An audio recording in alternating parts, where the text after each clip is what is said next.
So I always knew the name Marilyn Monroe, but I never knew her story. So that really drew me to this film that I really think you should check out. And that brings me to my review of the new film, Blonde.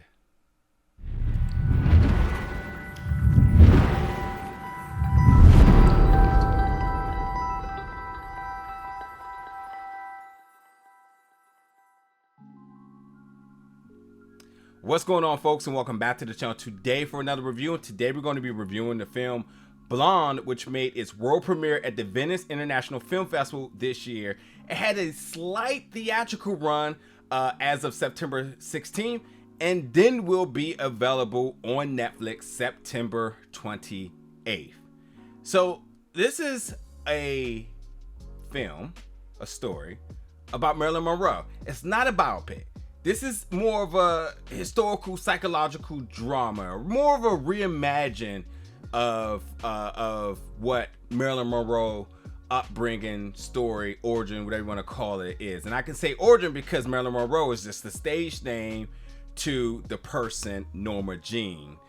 This film is extremely long. This film is close to 3 hours, but it's shot beautifully. The acting and Ana de Armas, who plays Marilyn Monroe, is fantastic in this, and we're really getting you're getting all sorts of feels in this because, you know, from the moment we see her as a child to when she's a teen, I mean, we just go through so many different stages of her life that you just really sit back and you just really sympathize and empathize for all of the different things that she had to endure throughout her life, not just her career, but her life. And talking about the production a little bit here, at times of this film it was monochrome, and then there was times that it was, you know, color. They also had this which I thought was really beautiful, this retro photography style. It's almost like vintage cinema to an extent. That they use. So like there was a little bit of, you know, throughout the different stages of her life that they use different filming styles and obviously color grading. So from the monochrome to, you know, full color to this vintage cinema style and photography, I thought was really cool because it really enhanced these moments, you know. And speaking of moments, we do get to see all of her iconic moments from, you know, some of her photo shoots, from some of the scenes from the numerous films that she's been in. You know, them bringing those moments back to life on screen in this film, I thought was really special because it shows you just how notable she is. Like, you know, you've seen her all over her pictures, paintings, all sorts of murals, or whatever it may be. I mean, she everywhere you go, you know the name. And speaking of the name, you know, the story shows us how she got the name, which is a super cool moment. You know, I was like, wait, really? And I don't know if that's entirely true because, again, this is, as I said, this is a reimagined take of her of her life. And with that, you know, it goes from sort of like the public side of her life also to the private side of her life. And this is truly about a story of a young girl who was just looking for her dad. She was looking not only for her dad physically, but she just was looking for that sense of like stability and comfort from a father figure, which throughout this entire film, you just, it's kind of sad, you know, with the contact she had from her dad. It's almost as like she's never met him, but he continued to write her, continued to have a presence in his life while she just continued to chase and question why she has not met him and all sorts of different things. So, you know, that's like the psychological aspect of it, is this like trying to understand everything she's going through and processing her trauma, but also, you know, what motivates her and just the triggers around her. It's a lot that this young lady had went through. But yeah, in Blonde, I gotta say the visuals are amazing. There's definitely just some moments in this film where I thought that Anna just really embraced the character in Marilyn. Like, it's to the point where you really do see Marilyn Monroe, and I thought her performance was good. And I think that, you know, as they go through these different points of her life, from the different marriages, from the different pivotal parts in her career, from different castings or setbacks or whatever it may be.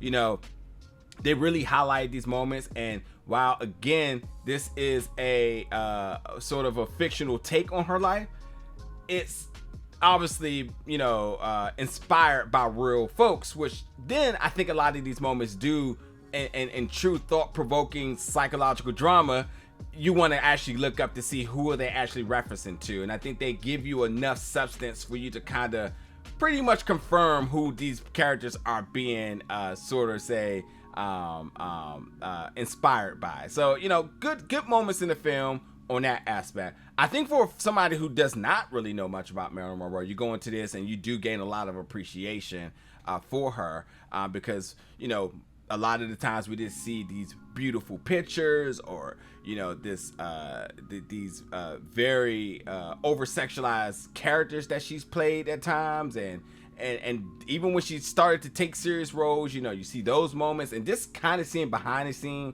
what she had to endure for these roles, and the abuse that she dealt with, the sexual not only just sexual harassment, but just the predatory sexual nature that she was around, you know, whether it's from folks on the production team or whatever, like you could say directors and whatnot, but it could be anybody, you know, anybody that was involved with the film, even a nod towards the president and that interaction, which I think everyone understands that relationship that she had with JFK, but that did not play a big part into this film. But when they did highlight her relationship with JFK, it did get pretty damn ugly. It just was a big shake in my head moment. I was really sick to my stomach. And I think another big thing is her challenges with pregnancy, from an abortion to a miscarriage, you know, just how that affected her going forward, which I think really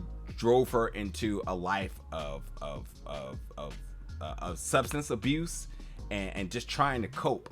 And then you still happen to deal with the absent dad, the abusive mother, just you know, being an orphan but actually having parents was just something that you just, you know, it just was sad. And even at the young parts of her life where, you know, the different levels of abuse that her mom did, I don't want to give too much away, but like her mom was just, it was unhinged, I think is the word here, especially because her mom resented her because of her mom's relationship with her dad. And it's just sad. So, like, you know, there's absolutely aspects of this film that's more than enough inspired by real characters, but for the fictional characters and stuff like that, you still really invest into them and just their purpose in her life, and understanding that these characters that are you know, constructed for this film are definitely very pivotal moments in terms of the psychology of this character and the mental state of the different episodes and different milestones through her career. And they really highlight all of this, you know what I mean? So from the success and the fame to the abuse to the dreams that haunted her daily, you know, from being the abandonment to being an orphan, it just was just it was just I don't know. It's almost like a speechless, like, I don't know. It's almost speechless to kind of really understand that what she went through. You really, it's sad because like when what we see of her and what I did not know of her, did not know any of these things, it just makes me appreciate her much more. And I really do feel sorry for everything that she been through. I completely, it's emotional, and she said in more ways than enough that, like, you know, men and how they treated her, how they valued her, is like she was just meat, you know, and all she wanted to do was be loved by her dad. She wanted a good man in her life. She wanted her mother to be there. She wanted to have a kid, and she wanted to be successful in her career, and she wanted to be taken serious, you know, and she wanted to be more than just meat. She wanted to just be more than the object of sex, you know, and it's all highlighted in this film, and it's a lot. And like I said, for 3 hours, they're going to touch upon everything, in terms of just I guess what they feel is the very pivotal and critical moments of her career. Again, I don't know anything about her history, but I think for 3 hours, I think they highlighted a very, very lot. And I think the performances was really good. Anna, again, as Marilyn Monroe, aka Norma Jean, just is, you know, it was a very stellar performance that kept you invested the entire time. You at times actually seen Marilyn Monroe in her. I mean, we still see Marilyn's films all the time. They're kind of timeless if you think about it. And I think that Anna had really big shoes to fill in this performance. I thought she did a really good job. You know, my only gripe is that I don't really like films this long. But you know, it wasn't a biopic, but it was inspired by a lot of the events that happened in her life, and obviously a lot of the fictional aspects of it as well, to really come together to make this work. And it was a very complex project that I think they pulled off very good. So, but check it out. This is Blonde. This is going to be on Netflix September 28th. Jump in the comments, folks. Let me know your thoughts about this one. And as always, stay tuned for more reviews very soon.